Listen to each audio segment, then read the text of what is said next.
This question is from Nicholas. Nicholas. Hey Eric, I started lifting in college and have been doing push-pull legs and power building type programs for the past 3 years. If I wanted to transition to a more Bulgarian style of training, how should I do that? Should I focus on only one exercise or split it up in 2 movements? For example, bench and deadlift or squat and OHP. Yeah, listen, Nicholas, you just answered your own question, brother. Break it up the way that your gut, your intuition told you to break it up. Don't do one move, just one exercise. If you've been doing conventional push-pull legs since college, whatever the hell you just said, right? You gotta ease into it, brother. You can't just force feed yourself one exercise. Learn your body. You know what I mean? Like get in tune with your body. So do it. That's exactly what I would do. 2 weeks, as I've said in other videos, 2 exercises. 2-week little mini cycles. Deads and bench. 2 weeks. Okay? Then you said squat and overhead press. While yes, that is a good combo, I wouldn't necessarily just go to that because you got to build off of your deads and your bench. So when you say deads, what do you like to do? Let's just say this. God dang it, Nicholas. What is your problem? Low handle trap bar deadlift with flat bench. Gold standard. 2 weeks. Next 2 weeks. High handle trap bar deadlift, right? Now this is the interesting part. You can even change the degree so slight. So it could be bench, flat bench with maybe some elbow wraps, maybe just a pause, maybe a 15-degree incline, maybe a decline, right? Something where it's similar, but it's different just enough where it's not going to be like just getting overuse injuries at a point, getting tendonitis from the exact same movement pattern. Change the movement pattern up a degree, right? Then the next week, you could go like deficit trap bar deadlift. Or, Nicholas, god dang it, start with deficit trap bar deadlift, the first cycle. Second cycle, low handle trap bar deadlift. Third cycle, high handle trap bar deadlift. Fourth cycle, reverse band high handle trap bar deadlift, right? Like build off of it that way, like blocks, so you're gonna really peak that sucker. And then after you do enough varying the degrees of difference just a bit, then go back to the beginning and see how it's improved from there. And with the bench, it's the same thing, right? Just do that. However you want to bench, whether maybe with a pause, change it the next time, maybe with elbow wraps, change it the next time, maybe change the degrees, and as you incline, change the inclines every mini cycle if you want. Eventually you're going to be so inclined that maybe you should just go to an overhead press from there, because hell, you're pretty much doing an overhead press already with an incline, right? And then the trap bar deadlift will have little carryover to your squat too, especially like a deficit trap bar deadlift is essentially a squat. Right, so it's a perfect transition from there. So that's how you're going to transition from your trap bar deadlift and your bench press to your squat and your overhead press. You feel me? I mean, that's a beautiful transition. And then, as I said, just throw a pump movement at the end. All right, you guys, you've watched all the videos. I preach it out every time. Right, preach it every time.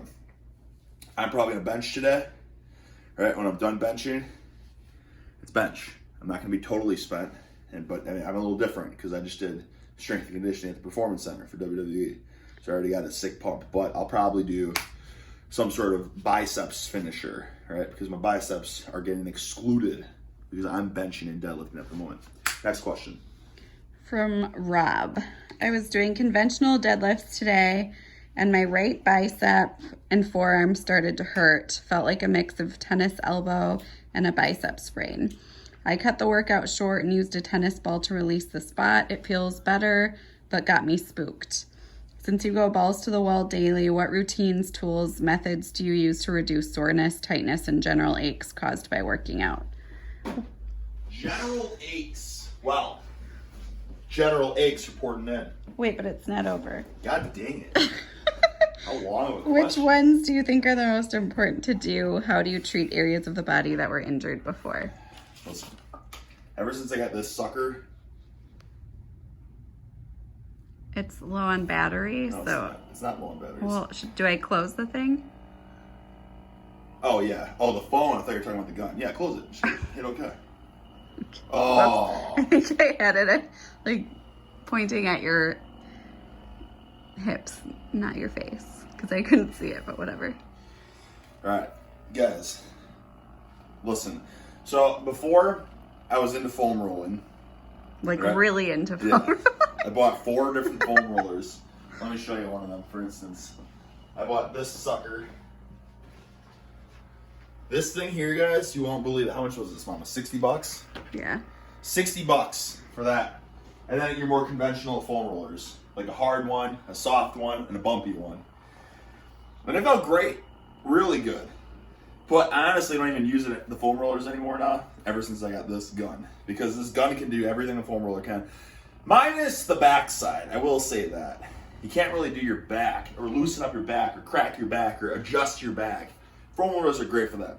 Foam rollers, massage gun, lacrosse ball, this does it all though. This lacrosse ball will do exactly what this gun will do. But a lacrosse ball is good. A hard ball, a baseball, whatever you want. You just stick it right here, push against the wall, go up and down, loosen up your pecs, right? I mean, man, I am all about the what is it called, Mama? You trying to say myofascial? I don't know. Yeah, myofascial release. Myofascial release. I'm all about that. And I never used to be. I used to think it was a joke. You know why? Because I was young. I was invincible. Right in the ass. Okay, honey, we have limited time, so All right. continue. Yeah, but those tools, guys. Foam roller, lacrosse ball, massage gun. I mean, And what do you do with areas that have been previously injured? you got to even take better care of them. So, like for me, with my knee, even though like it's not tweaked up, like I'm always doing my VMOs, and they're always sore, right? Because they're underdeveloped compared to my strong leg, because I had surgery and everything atrophied. Just stretch them and release them with a tool. What more can you do, honestly? So it's not like you avoid workouts that work like... No, you can't. You have to strengthen it. What you could do also, like, I don't know the degree of injury or what it may be, or pain or discomfort, but blood flow restriction straps, like when my tendons, I was scared of them getting hurt because I had my patellar tendon sliced and diced to replace my ACL or fix my ACL. You don't want to push a lot of weight, right? Because you're scared your tendon's going to tear. So then you put the blood flow restriction straps on and just do really light, like go for a bike ride. Get a pump like that, So like shoulder injuries and stuff too, the straps work for your shoulders or for like your biceps and triceps. So just really get a lot of blood flow. I mean, the blood flow is the key, guys. The blood deliver the oxygen and the nutrients. And then just eat lots of fruits and veggies and stuff too. Yeah, nutrients are guys, microgreens are amazing. He's now obsessed with green juices. I juice wheatgrass. I try to juice it as often as I can. Here, Do you want to go get it? Yes, I was just going to go do that. Okay. Put this gun down. But tell them about the microgreens, Marla. Well, we have micro kale, all kinds of microgreens, whatever they sell basically. Look at this wheatgrass. We got to juice this before it gets not fresh anymore. You're like a commercial for microgreens. Beautiful. Yeah, the little microgreens are richer in nutrients than the full adult greens, right? Because if you look at that surface area, you know what I mean? That's not a microgreen. That's just wheatgrass. But the microgreens come in trays like that too. So it's like a whole harvest of greens that you can eat. And if they grew, how big do you think they would get? Mom, they'd be like this. So you're eating like something like that big that would grow up to be like that big. But the nutrients are the same, you know what I mean? So it's like you're getting 4 times the veggies. Yeah. Nutrients, guys, micronutrients.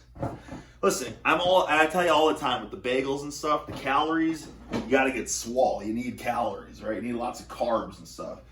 But you wanna be healthy, good blood pressure, right? Good, strong tendons and ligaments and nervous system. You need the micros.